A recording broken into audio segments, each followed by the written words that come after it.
Here's something in Bob Mueller's Russia indictment that demands a lot more accountability. Russian operatives accused of trying to suppress the African-American vote.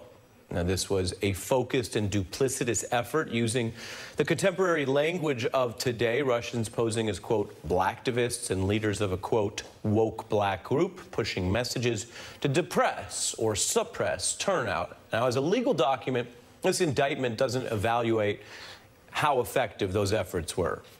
As a political matter, though, after the election, Donald Trump himself sarcastically thanked African-American voters for what he called low turnout. They didn't come out to vote for Hillary. They didn't come out. And that was the big. So thank you to the African-American community. And the Russian effort wasn't limited to just what you might call messaging or posts online. They were also trying to ensnare black people, voters and leaders in the United States. In fact, take a look at this. Dr. Heber Brown III has been an activist for over 15 years. He's led marches.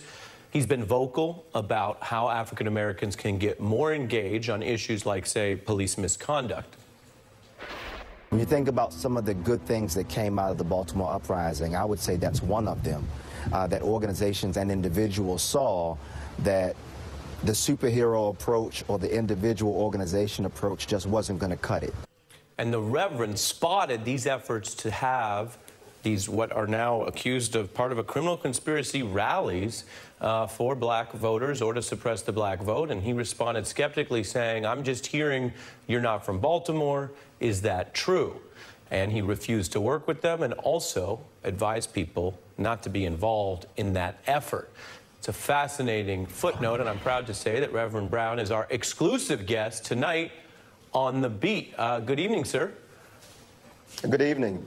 How did you come across this effort? What did you think of it at the time when you were skeptical? And honestly, who could predict this? What are you thinking about it now? Yeah, well, we've got to think back to the context of Baltimore at that time. We were some short time after the uprising of 2015, and there was a lot of energy in the air around social change and challenging the systems of society to make it more just, particularly to African Americans here in the city. There were a number of people, Ari, who were coming to Baltimore to help support local organizers, but there also were people who were coming to the city trying to make Baltimore their platform and stage to make a name for themselves. So I, along with some others who have receipts in this city as it relates to organizing and social justice campaigns, when you say suspicious receipts, of. You mean items you've purchased at a store and then you have the receipt from them, or? Of course not. No, I'm just playing. I'm just playing. Yeah, I know. I'm just playing. I know. It's good. I actually mean, we have a track record, and people in this city will know our voices, are at least familiar with our work. And so when somebody pops up, they don't have a profile picture, nobody can vouch for them, nobody knows who they are, we were already kind of on guard against that. And I just chose to challenge this person. That's such an important point. You basically saw this and you said, this doesn't sound real or authentic, doesn't sound local. But did you ever think at the time that it could be part of an international criminal conspiracy which included trying to suppress the American black vote? Oh, not at all. I mean, nowhere in my wildest dreams did I ever think that any of that would be involved in my engagement and confrontation of this person on Facebook and on Twitter. Blew my mind when I found that out. And where do you think they got the idea? Or how do you view it, given what you saw? Well, to be honest, Ari, I think that the stage was set. I mean, when you think about what they were trying to do in Baltimore, they were trying to organize an event and kind of take advantage of the energy and the focus that people had around challenging social inequity in the city of Baltimore. So it's not necessarily that they were creating those dynamics, they were just trying to take advantage of those dynamics, right? And so when I think about that element, that they were trying to just steer some of that energy in a direction that was favorable to them, it makes me wonder how we can redouble our efforts to engage inequality in our society. because in this one example, we see how social inequality is not just a factor that can negatively impact African-American communities, but also can become an issue of national security. National security. And so it makes me think about social justice as an issue of national security. It makes me thinking about challenging and engaging quality education and healthcare as national security.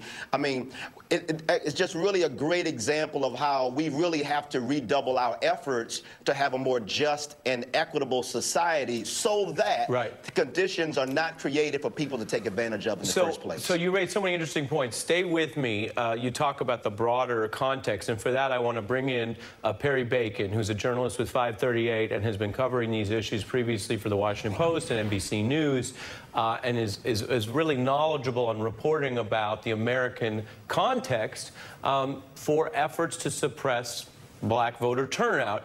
Perry, how do you view this story in that larger context?